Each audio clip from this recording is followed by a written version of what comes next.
क्या होता है एक इंटेंजिबल असेट और टेंजिबल असेट से अलग कैसे होता है?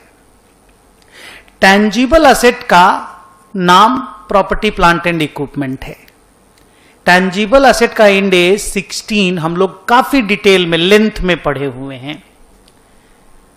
इंटेंजिबल असेट का कैरेक्टरिस्टिक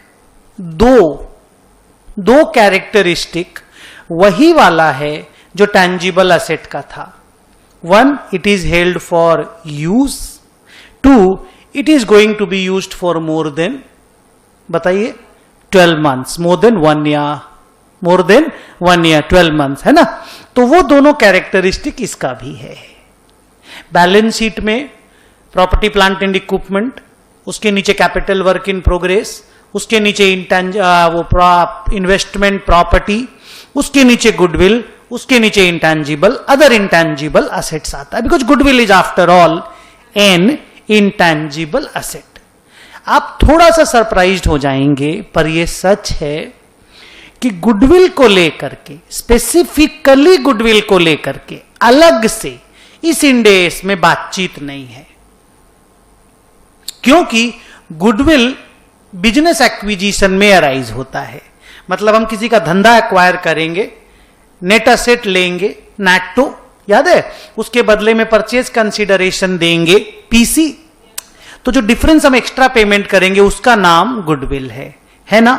और मैंने आपको गुडविल के बारे में 3-4 बातें बताई हैं कि गुडविल कभी भी अमोर्टाइज नहीं होता।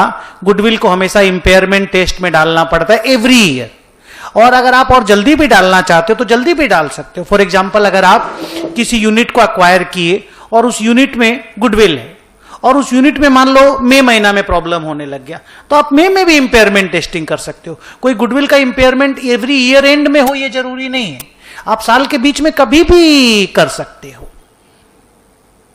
आप समझे मैं क्या बोला? नाउ ऐसा नहीं है कि हम इस इंटेंजिबल असेट में गुडविल का, इस एस में गुडविल का बात नहीं करेंगे, बट स्पेसिफिकली गुडविल को लेकर के ज्यादा focus end S 103 business combination में है। प्लस डिफरेंट इंड एस में, जैसे इंपेयरमेंट का आपने इंड एस पढ़ा, तो गुडविल के इंपेयरमेंट को लेके हमने कितना देर बात किया है ना। उसी इंड एस में गुडविल की अमोर्टाइजेशन नहीं होने के बारे में भी मैंने आपको बताया है ना। तो इस इंड एस में उस डिटेल में गुडविल को लेके बात नहीं होगा, but patent, copyright, know how, licence, franchisee, telecommunication licence, software, इन सब चीजों को लेकर के, बिकॉज ऑल दी जिनका मैंने नाम लिया, they all are intangible assets, उन सब का डिस्कशन यहां पे होगा।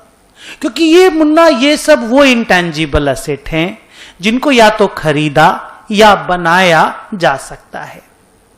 गुडविल को खरीदा तो जा सकता है, पर बनाया नहीं जा सकता, बना करके लिखा नहीं। हाँ, ये बोल सकते हो सर मैं बिजनेस करते 15-20 साल में अच्छा खासा बिजनेस करने लगा तो मेरा तो गुडविल बन गया ना। हाँ, गुडविल आपका बन गया, पर वो गुडविल बुक्स में आप लिख नहीं सकते। लिखेंगे तो तभी गुडविल जब आप किसी का बिजनेस खरीदेंगे और बदले में पैसा देंगे।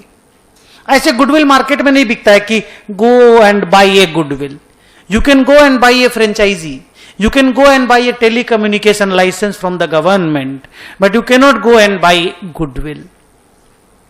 You can go and buy a patent, you can go and buy a know-how, you can go and buy a franchisee, but can you go and buy a goodwill?